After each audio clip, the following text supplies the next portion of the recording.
Desde lá, desde cá, conversas que aproximem. Olá pessoal, bem-vindos ao nosso programa. Estão a ouvir desde lá, desde cá do MCBC. E eu sou o apresentador de hoje, Vitorino. Está conosco hoje o linguista português, professor doutor João Veloso. Muito boa tarde, professor. Boa tarde. O professor Dr. João Veloso, distinto de linguista português, é atualmente diretor do Departamento de Português da Faculdade de Letras da Universidade de Macau e foi reitor da Universidade de Porto e o primeiro diretor português do Instituto Confúcio da Universidade do Porto. E cargo que lhe permitiu estreitar os laços culturais e acadêmicos entre Portugal e a China. E a sua principal área de investigação é a fenologia. Portanto, obrigado cerca de uma centena de artigos científicos. Mais uma vez, grande honra a ter o professor conosco hoje. Então, podemos começar a nossa conversa.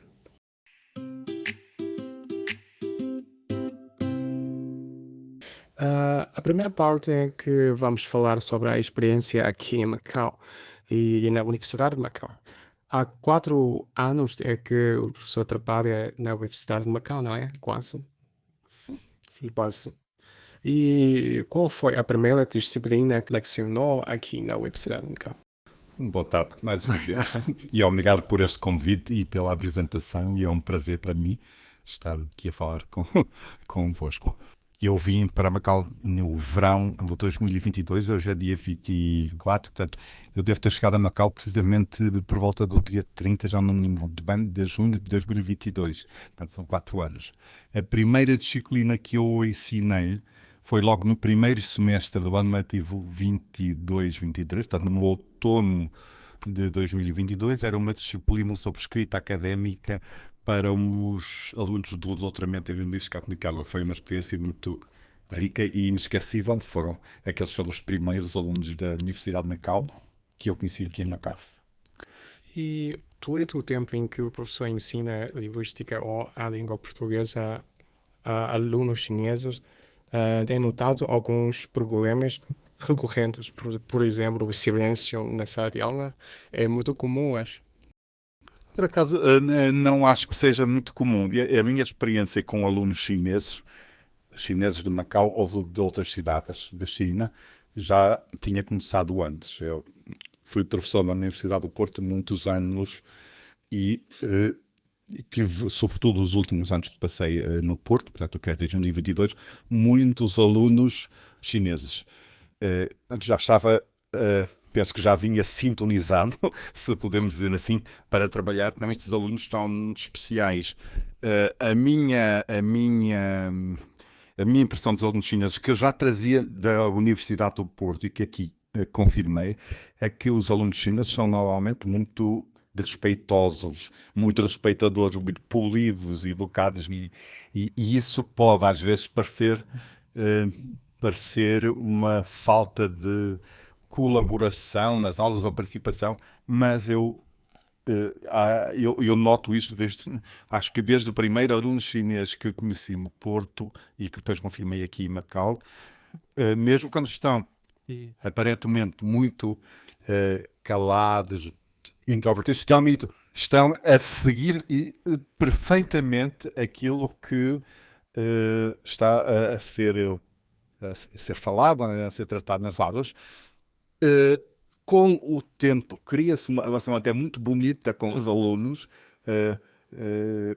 Penso que há uma certa reserva inicial dos alunos, mas é uma questão de comportamento, uma questão pessoal e que a partir, sei lá, do meio do semestre ou seja o que for, e com turmas pequenas, é possível estabelecer diálogos muito ricos em sala de aula. Portanto, eu compreendo que há alguns colegas que vêm de outros ambientes universitários possam interpretar esse silêncio, às vezes até como uma falta de interesse nas aulas. Eu interpreto exatamente ao contrário. Acho que é uma questão de postura, de atitude, e é uma questão também de polidez, como eu já referi, mas também de grande interesse dos alunos chineses. E uma coisa que me parece muito interessante agora para rematar, os alunos chineses quando intervêm, normalmente intervêm de forma muito pertinente, isto é, nunca encontrei, devo dizer, e estive aqui 4 anos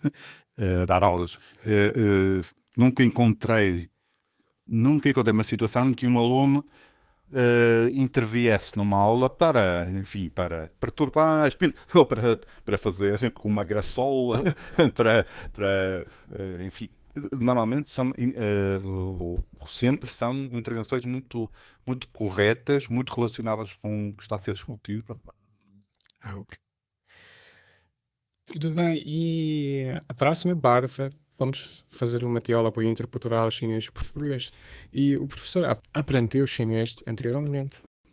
Eu, isso é uma parte um bocadinho vergonhosa para mim, porque eu vivo há 4 anos em Macau e com grande vergonha e com grande pena minha, não me sinto ainda à vontade para ter uma conversa em chinês. Eu, antes de vir para Macau, tinha estudado chinês durante um ano, precisamente no Instituto Confúcio da Universidade do Porto, com uma professora fantástica que me ensinou muito chinês. Quando vi para Macau, encontrei aquela situação que acho que toda a gente conhece, inclusivamente os meus alunos chineses que vêm do interior da China, do continente, que é nós tentarmos falar em chinês mandarim e os nossos interlocutores umas vezes recebem isso melhor ou pior, sabem ou não sabem o mandarim. Portanto, houve aqui um período em que o mandarim cantonês depois misturava-se. Depois retomei o estudo de chinês aqui, primeiro no Instituto Confúcio da Universidade de Macau, por razões de viagens e de compromisso. Eu não pude assistir ao semestre inteiro, por isso não concluí. E depois tive um aluno do meu doutoramento, que é um excelente professor de chinês, é um excelente aluno de doutoramento também, David, que me deu umas aulas particulares com muita paciência de chinês. Eu faço agora, autoestudo, estudo por mim, devo dizer, quer mandarim, quer cantonês, o que não sei se dá sempre um bom resultado, porque misturo muito as duas línguas. Eu considero-me capaz de ler relativamente bem em chinês. Quando vou à China interior, consigo ter conversas muito básicas em chinês com as pessoas na rua. Tenho episódios até muito, muito bonitos sobre isso, mas tenho uma grande timidez de falar. Portanto, consigo ouvir, às vezes estou em reuniões e as suas colegas usam muito o chinês para falar entre si. E eu consigo perceber, digamos, qual é o assunto, quais são os argumentos a serem tocados. Mas é algo que eu quero aperfeiçoar. E digo muitas vezes, e digo isto até digo isto com muita convicção. Se eu tivesse tido a oportunidade de estudar chinês aos meus 18 ou 20 anos de idade, eu tinha estudado chinês e se calhar até tinha feito formação universitária em chinês. É uma língua que eu considero muito bonita, uma língua que para um linguista e para um linguista formado no quadro da linguística ocidental apresenta desafios até muito interessantes e é uma língua, talvez seja um grande exemplo de uma língua que está tão associada a uma cultura, não é? A questão dos caracteres, que por sua vez nos leva a aspectos como a caligrafia, a decoração de espaços públicos e privados, etc. É uma língua que eu continuo a estudar, agora como autodidata, e onde gostava de ser mais fluente do que sou. Você é professor, Do que sou. você é professor do nome chinês aí. Tenho nome chinês. Wei Wuhan. Exatamente. Esse não é Wuhan, nem você viu esse. Esse nome foi-me dado pela minha professora de chinês no Instituto Confúcio, professora Porto. Quando eu lhe disse que vinha viver para Macau, ela disse: então tem que ter um nome chinês. E eu agradeci, aliás, eu lhe pedi isso. E ela foi consultar professores, ela tinha feito estudos de chinês em Pequim, foi perguntar a antigos professores, calígrafos, e é um nome que eu sei que, quando eu digo aos meus amigos chineses, eles acham que é um nome muito bonito, e eu fico muito contente com isso. O professor sabe o significado tem seus camadas. Sei que tem a ver com a viagem, a aventura, a vitória, penso eu, né? Sim, sim. Navegação. A navegação, exatamente. Depois ela explicou-me. Aliás, quando ainda tenho esse mail guardado, quando a minha professora, a professora Guo, do Porto, me deu uma explicação, vimos os professores dela, me tinham dado. Portanto, este nome teria questões da navegação, do mar, da partida, de não ter medo do desconhecido. Por acaso, eu acho que é algo que me define. Fico muito contente com este nome, tenho muito orgulho nele até. Uma representação portuguesa, mas nos caracteres chineses. E o professor era diretor português do Instituto Confúcio da Universidade do Porto. E o que é que mais te marcou durante esse período? Por exemplo, houve alguma atividade, alguma aula de cultura que o fez pensar, então, é assim a cultura chinesa. Foi uma experiência muito importante. Aliás, foi das experiências mais importantes para mim. Foram aqueles anos em que eu fui diretor do Instituto Confúcio, porque juntaram-se ali várias circunstâncias. Eu fui o primeiro o diretor porque acompanhei, de certa forma, a fundação daquele Instituto Confúcio. Não existia, o Instituto Confúcio na Universidade do Porto não existia até 2019. Em 2019 eu era pró-reitor da universidade e o reitor da universidade, que por acaso deixou de ser reitor anteontem, portanto, o professor António Sousa Pereira, na altura, escolheu-me para eu dirigir no Instituto Confúcio, porque eu era da área da linguística, porque ele sabia do meu interesse pelos estudos chineses, e porque eu era pró-reitor na altura, e havia confiança em que o diretor fosse uma pessoa da equipa reitoral, e eu aceitei com muito agrado, e foi uma experiência muito rica e que me ensinou muito sobre a cultura chinesa.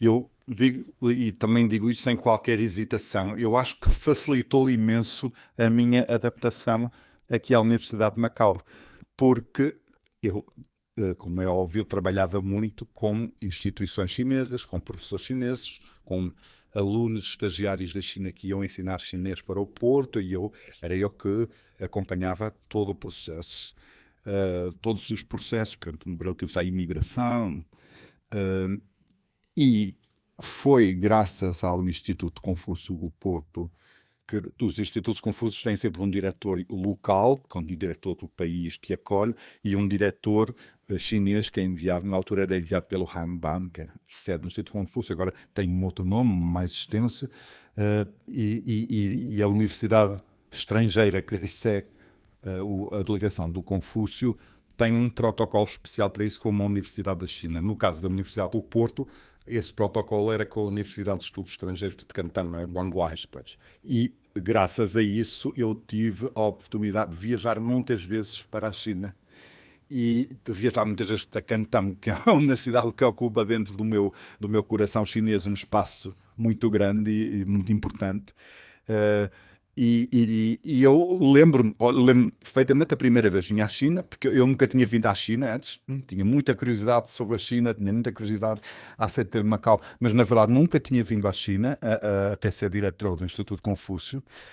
A primeira cidade chinesa que eu conheci foi Cantão, a primeira universidade chinesa que eu conheci foi a Guangwei, senti tive um sentimento de identificação imediata, completa, e muitos dos aspectos da forma de se trabalhar na China foram sendo embebidos por mim ao longo desses 4 anos. Todas as instituições e todos os países e todas as culturas têm formas especiais, não é? De termos os seus hábitos de trabalho, os seus hábitos de relação interpessoal, E esses anos de contacto com as autoridades de Pequim, com o Hanban, com a Universidade de Cantan, com o diretor chinês, que é um grande amigo meu hoje, o professor, o nome ocidental dele é mas o nome dele é Eugene e Zhongdiong, e nós em dois somos amigos, trocamos mensagens muitas vezes, ele continua no Porto. Tudo isso me ajudou a perceber, por exemplo, a delicadeza que é necessário ter em cada pequena ou grande coisa que nós façamos em contexto profissional na China, o escrupuloso respeito pela diversidade e pelas diferenças. São coisas que eu admiro imenso na cultura chinesa e com as quais eu me identifico muito, e portanto eu encontrei naqueles anos do Instituto Confúcio uma identificação com traços de caráter, traços de personalidade que eu já tinha, e um treino muito grande para as funções que depois vim exercer em Macau. Na altura eu nem sabia que vinha, nem passava pela cabeça que um dia viesse a assumir o cargo que depois vinha a assumir na Universidade de Macau. E deu-me essa oportunidade de conhecer muito para além da superfície, muito para além dos circuitos turísticos, muito para além da viagem de lazer, como é trabalhar na China. E eu gostei muito dessa experiência. Na sua opinião, qual é o aspecto mais valioso desta forma de intercâmbio cultural que é o Instituto Confúcio? E em que é que se diferencia de simplesmente aprender a língua ao ler apenas livros? O papel do Instituto Confúcio é um papel muito importante e muito único. Se nós olharmos para as grandes agências nacionais que planeiam o ensino das suas línguas no estrangeiro, o caso do Instituto Confúcio relativamente à China, ou o Instituto Camões relativamente a Portugal, ou o Instituto Cervantes relativamente à Espanha, e eu falo destes exemplos, são aqueles que eu conheço melhor.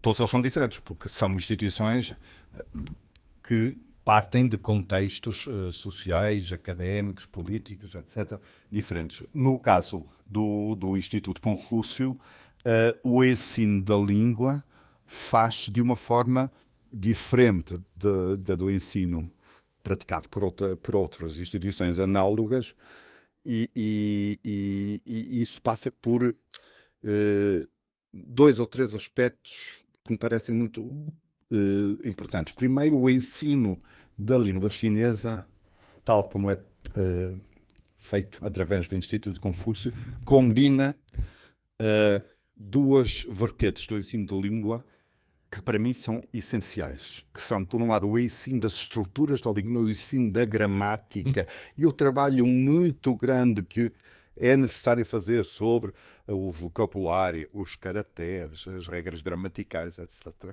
E sem perder essa visão estrutural da língua, fazê-la sempre acompanhar de aspectos culturais que não são apenas mostrados em vídeo ou eu lembro que no Instituto Confúcio do Porto nós organizámos atividades como aulas de Tai Chi, aulas de artes marciais, aulas de culinária chinesa, aulas de música chinesa, aulas de caligrafia, aulas de... agora não sei o nome português, e essas aulas eram abertas também à comunidade, portanto havia ali um entrelaçar de ensino mais gramatical, se quisermos, e ensino cultural, mas é um ensino muito participado. E isto, no quadro de outras línguas, não se verifica tanto. Por exemplo, o ensino das estruturas gramaticais no caso do português, tem vindo a perder espaço por razões, digamos, de orientação teórica. Um ensino cada vez mais centrado nas questões de oralidade, de comunicação, de culturalidade, etc. E o chinês não perdeu isso. E isso, para mim, é um traço distintivo do ensino do chinês através do Instituto Confúcio, que aproxima muitas pessoas também do interesse pela China. Isso deu-se no meu caso. Eu considero-me uma pessoa mais ou menos esclarecida, que antes de começar a aprender chinês e antes de entrar melhor da realidade do Instituto Confúcio, já conhecia bastantes coisas acerca da China e da história da China e da cultura chinesa. Não tanto como hoje, obviamente, mas eu via isso, por exemplo, nos nossos alunos mais jovens, no Instituto Confúcio, no Porto, que para eles o frequentar as aulas do Instituto Confúcio era também uma aventura de descoberta pessoal. E ficavam fascinados depois pela cultura chinesa. Havia casos de jovens que depois começavam a ver filmes em chinês, ouvir música em chinês, a querer fazer viagens à China. Portanto, o Instituto Confúcio tem, para mim, esta vertente muito grande. É uma espécie de... isto não tem nenhuma conotação formal, mas as delegações do Instituto Confúcio acabam por funcionar como embaixadas culturais da própria China, promovendo uma visão moderna que alia a China tradicional, antiga, à civilização do último milénio, mas também a China do presente, a China do desenvolvimento, a China da cooperação. China vibrante, da China urbana vibrante, nós hoje encontramos quando viajamos pela China, e eu não tenho nenhuma dúvida em dizer que o Instituto Confúcio, os Institutos Confúcio, as organizações do Instituto Confúcio de todo o mundo, têm este papel muito importante, que é um papel para de aproximar povos e aproximar culturas. E hoje, mais que nunca, nós estamos a precisar do mundo. O mundo está a precisar de muitas experiências e muitas experiências intensivas disto. Pois. E a última pergunta.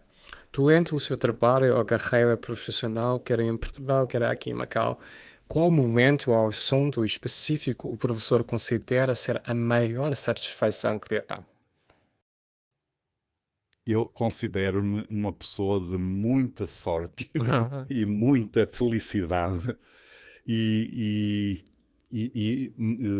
honestamente para mim é muito difícil salientar há vários e todos eles têm em comum uma coisa, que é a minha ligação à profissão académica. Eu gosto muito de ser professor, gosto muito de ser professor universitário. Gosto, e esta profissão é a profissão que eu escolhi e ela pôs-me ao alcance de algumas das coisas mais importantes da minha vida. Por exemplo, a experiência no Instituto Confúcio, esta experiência aqui na Universidade de Macau. Eu fui durante 4 anos pró-reitor da Universidade do Porto, que é uma universidade muito importante em Portugal, e gostei muito de desempenhar esse cargo. Não consigo, até porque acho que seria injusto estar a salientar um ponto ou outro, mas eu estive muito ligado, por exemplo, na Universidade do Porto, à criação de uma licenciatura em Linguística que não existia. Os linguistas portugueses normalmente, mas até à minha geração, normalmente faziam uma formação mais abrangente na área da língua, literatura, humanidades, né? E só a partir dos anos 80 é que começaram a existir em Portugal licenciaturas só em linguística. A da Universidade do Porto é muito recente comparativamente com o que se passa em Lisboa, por exemplo. A primeira edição da licenciatura em Ciências da Linguagem, que é assim que se chama, deve ser do ano 2007 ou 2008, por volta disso, e eu fiz parte da equipa de professores da Universidade do Porto que montou aquela licenciatura com muito entusiasmo. Portanto, eu estive ao longo da minha vida profissional ligado a várias iniciativas que sempre tentavam ser um bocadinho originais, não é? Por exemplo, a criação do Instituto Confúcio, não havia nenhum Instituto Confúcio na Universidade do Porto até àquela altura. Foi uma altura muito difícil por uma razão, não é? Porque o Instituto abriu em 2019, nem sequer uma sede física tinha ainda. Portanto, o Instituto andou a funcionar durante os meses em várias instalações emprestadas pelas faculdades. Em 2020 começou a pandemia, portanto, muitas atividades mantiveram a ser realizadas.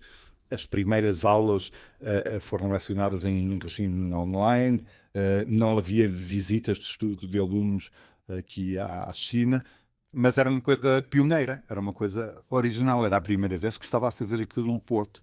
Então, eu tive a sorte de me ter ligado em vários momentos da minha vida a coisas que estavam a fazer de novo.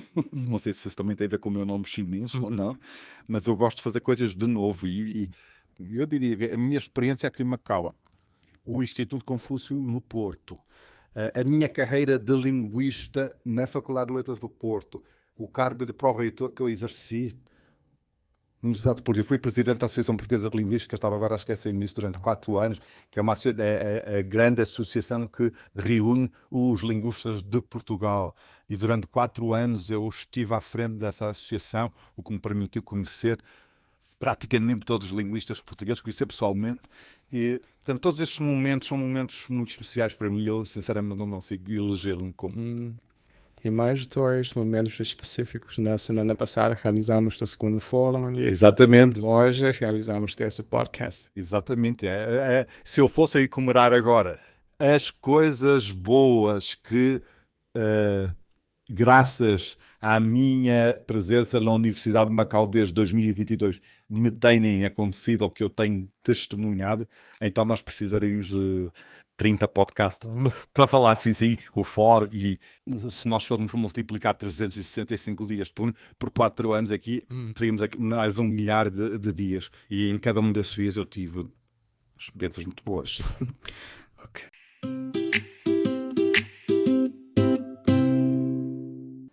Muito obrigado pela partilha neste trabalho. Mais uma vez foi um grande prazer ter o professor aqui conosco. Todo mundo. E para todos vocês que nos estão a ouvir em casa, no carro, na sala de aula, ou seja, de café, biblioteca, qualquer lugar ou esquina do mundo, muito obrigado pela atenção. E diz lá, diz cá, aqui de Macau. Até a próxima.